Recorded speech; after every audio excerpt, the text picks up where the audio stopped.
So back in the day, like the late '90s, early 2000s, the rave scene in New York City, it had kind of been turned over to like these suburban candy wrappers, and there was a crew. The government called it a gang, but there was a crew that ran around and basically, they robbed all these candy ravers and they sold drugs and they did all these things.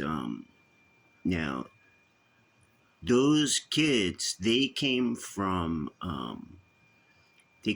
were influenced by like the older neighborhood gangs, the Kings Highway Boys, Avenue U Boys, Bay Parkway Boys. So, that's kind of like the mold that these kids came out of.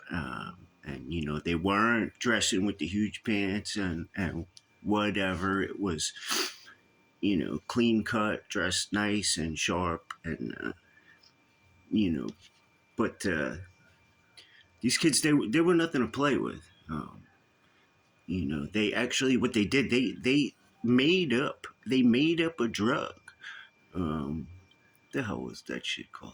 They called it Red Rock Opium. They called it Red Rock Opium. Now all it was like potpourri or some bullshit, I think.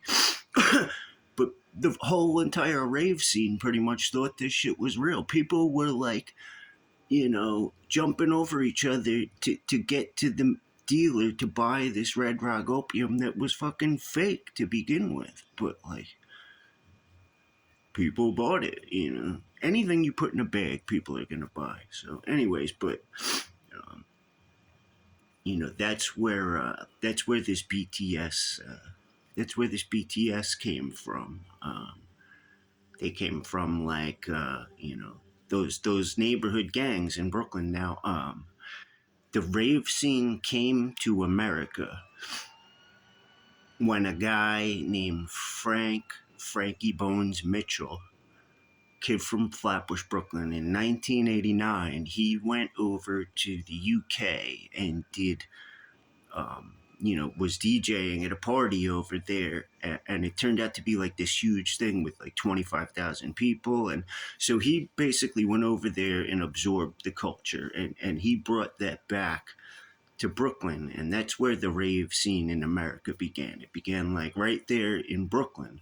And so that's how this all kind of ties in. And that's the history there. I'm not saying BTS was mob or a gang or anything like that, but they were definitely coming from that world. Peace.